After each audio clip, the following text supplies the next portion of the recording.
and this is what was really utilized to generate the basis of the cost estimate. Next, we're looking at an overall project schedule, and again, it's important to look at what needs to happen for the next phase of the project to happen. And so this is just a quick overview. Go to the next slide. It's a little blow up so we can see a little bit more. You can't see the whole thing, but obviously right now we're in the planning and project funding period, and we're meeting with you today, and hopefully get approval of this conceptual phase so we can move on to the next phase of the project. Once we do that, along with, we need to still finalize these conceptual designs that we've developed in terms of what the exterior needs to look like. We're going to use those to present to the public and show them this is what the new jail facility will look like in downtown Tyler. And so anyway, all that stuff will happen through early November when the vote would actually take place. And in the meantime, preparing for construction. I know you all have talked about hiring a construction manager. So we'd, one of the next steps will be to interview construction managers once that RFP is put out and those people are invited for interviews. So that'll take place, and so it would be best if that takes place so that once the bond issue passes, you can just take off and we can begin designing. They can cost the project out as we design. It'll work much better that way. Also, at that point in time, we'll start the survey for the properties and the geotechnical work for the properties so that we can begin design footings once the project is funded. Next is obviously the design and construction phase. That's right. Here again, as you've noticed in the conceptual design of the project, we're really building two different facilities. There's two different buildings. One's on the north side of the existing jail, the other one's on the west side of the existing jail across Spring Street. And what that does for us is it allows us to build these facilities in two different phases. It'll be easier to get the low-risk portion of this facility under construction earlier because we don't have to demolish anything on that property. It's going to go on the current site that is the parking lot to the north side of the existing jail. So it's much easier to get that one under construction. So what we would do is really focus on that facility design first and get that design finalized, and we could get that under construction earlier. At the same time, we would begin the acquisition of the properties and the demolition of the Smith County office building. It's going to take a couple of months to do all that. So once we get that completed, then we would be able to start construction on the new jail tower. So there's two different phases that could be going on here. You can start construction earlier on the low risk facility, and then start the jail tower shortly thereafter.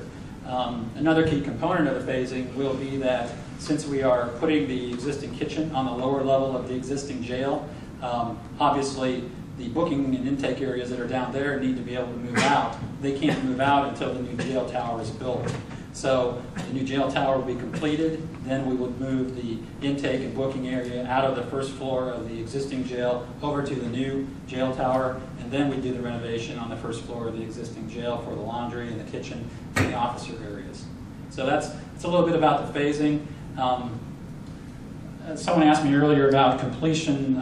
It looks like total completion of the project for construction, we're looking right now at November of 2010. Okay, that's really it for our formal presentation. We're here to take questions. Kurt, let me read the next agenda item because that goes into the workshop session for us to have questions. Number 2, workshop session to discuss, consider, and approve design concept and cost estimates and/or take any necessary action regarding jail design and/or cost estimates. And I have a list of some questions that were emailed late last week that Mr. Huey's office was able to talk to some of the task force members and compile for us. I'll go ahead and go through these, and then if there are additional questions from the task force, we can go into those. First of all, number 1 is the project ahead or behind the suggested timeline? Please explain.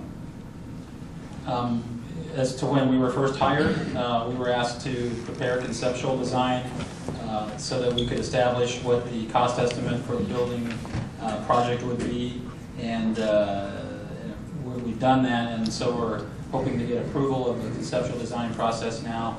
We have that, I think Friday is the day that we had hoped originally on the 17th to have the number. And we have the number now, and we just need to make sure everyone's on board with it.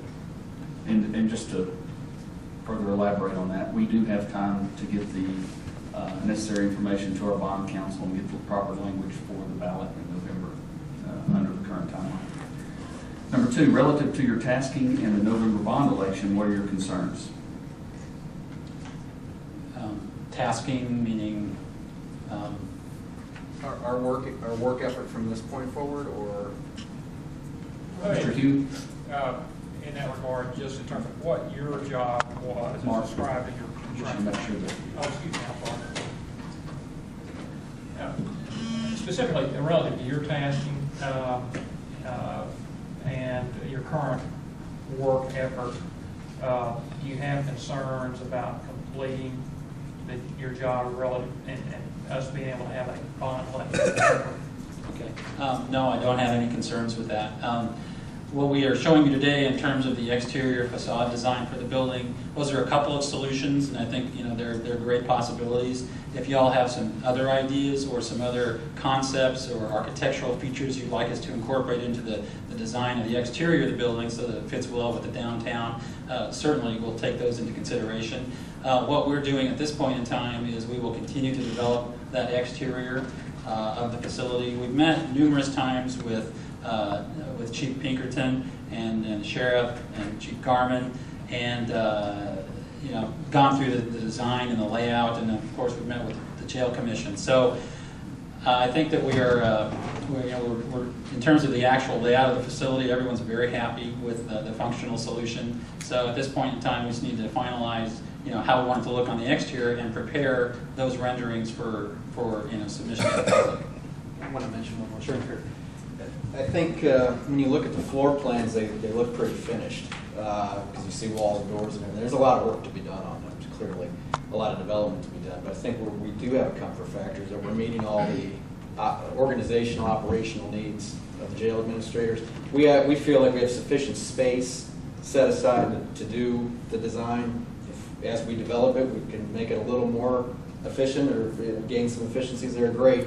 But we feel like right now we're at a point where we're comfortable working within that envelope where we're at right now, being able to finish development of the design within budget and on schedule. Judge, in that regard, I want to add this. I think the aesthetics of this building, because of its just its sheer size relative to the other buildings around it, I think give some thought in terms of how you can get community input on the aesthetics and I don't have any particular grand ideas in that regard, but I think it's important people feel comfortable that this building will fit in within the downtown surroundings. Thank you, Gaylord. Number 3, do you have confidence that the estimated project costs reflect competitive market conditions, and please explain. We have worked with our cost estimator to go through all the project, the square footage, the type of building we're looking at building, all the types of cells, the support space, and feel very comfortable that they have given us the right information. We've used a cost estimator company, they're called Parametrics, and they not only work nationwide, but they have experience here in Texas as well. And so I think they're very on board with local costs for building projects, and real confident that the numbers they're giving us are competitive. Thank you. And number 4, if the project timeline was extended, would it materially improve your ability to estimate cost and/or improve your design? Please explain. Sure. Yeah, it always does. As you continue to finalize the design of a project and add detail into it, it gives the contractor that you select, or general or construction manager in this case, gives them the opportunity to look at more detail, and so they can be more detailed in their cost analysis. There's only so much you can look at a conceptual phase of a project like this. So, obviously, as you move forward and begin to finalize the design and add the detail in terms of what exactly is the mechanical system going to be, what is the security system going to be, how much, what the lighting